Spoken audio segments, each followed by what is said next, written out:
Mike Ahern and Frank Philippi, the State House reporter, took me to a dinner, and we talked about television and should I go to graduate school in journalism and so forth. And then no job was forthcoming, and I went home. Then the political thing happened. So Frank Philippi knew who I was. He knew I had my little extemporaneous speaking trophies. He knew I'd been governor of Girl State. He knew I had been working in politics.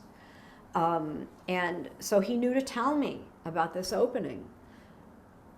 I am the only person that the news director remembered ever interviewing for a job in his newsroom who had neither a degree in journalism nor journalism experience.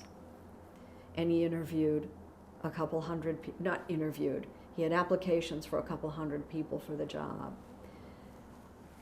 And he gave me the job. I did a little audition on camera. I wrote a little script, a little newscast, and delivered my newscast on camera, didn't have teleprompters. And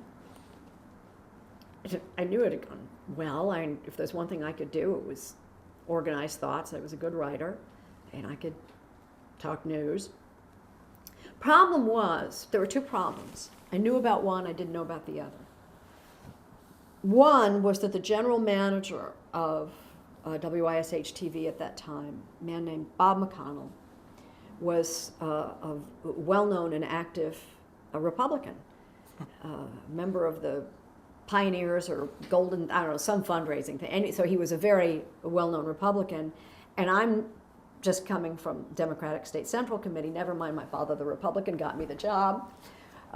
Or that I had worked for John Lindsay, who before he switched parties had been the Republican mayor of New York City.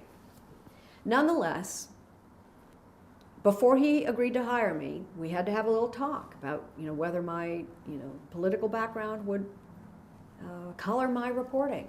I didn't do a lot of reporting on politics, but I assured him it wouldn't, and I was quite sincere in that. I was very, very much church and state, and the ability to compartmentalize my personal feelings or biases to the degree that a human being is able to do that was a value. Objectivity meant something to me, and so that wasn't a problem. The problem I didn't know about was that even without my experience, the news director had gone to Mr. McConnell and he said, she doesn't have any experience, but I got to warn you, if we hire her, we'll never keep her. Because he felt that I was going to go places. You had the goods. That I had the goods. Now, when he hired me, 90 days temporary probationary, he wasn't communicating to me any long-term confidence in my ability. And I started off so strong. One of my first assignments, bearing in mind I was a political science major, I had been working on a political campaign. It was 2 weeks before Election Day, and he sent me out on a man in the street report, who you're going to vote for on Election Day and who you're supporting. And we came back and we interviewed, and every single time I asked the question, I got the date of the election wrong. I named a number that was constitutionally impossible because the second Tuesday of the month could never fall on the 9th of November, whatever number I named. And I don't know where, how these mistakes happen, but they do sometimes happen in my brain misfires, and how we edited that. I was just going to say, could you fix that in post? Let's fix it because I worked with talented people. It was just all film. So, who are you going to vote for who are you going to vote for? So I wasn't fired. There was another time, though, a big coup, my accidental coup, because I'd have to enterprise my own stories, and without a background in reporting, journalism, it didn't necessarily come naturally to me. But to fill in a 1-hour newscast in Indianapolis, some days was hard, some days. So I'd come in and I'd look at the assignment, board in the morning to see what I was going to be doing. And if there was nothing there for me, I had to think of something.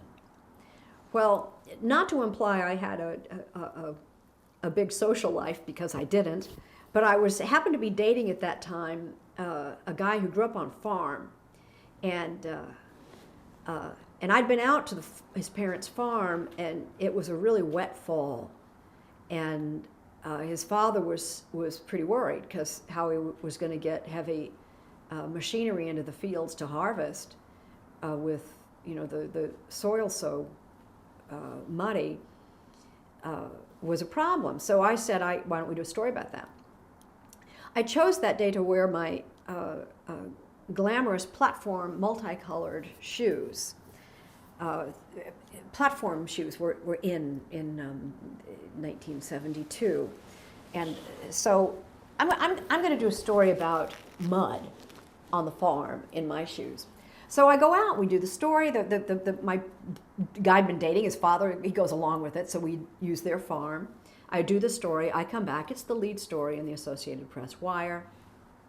I'm a genius. I'm a genius. So they led with my story. That put me on the food, agriculture, consumer beat. Now, if you remember the Mary Tyler Moore Show, used to open, everybody remembers her throwing the hat in the air. Sure. You're going to make it after all. Okay, well, there's another scene where she's in a supermarket, and she's pushing a cart, and she picks up some meat. She looks at the price, she rolls her eyes, and pitches it into her cart. Mm-hmm. High prices. Well, that's the kind of story I covered.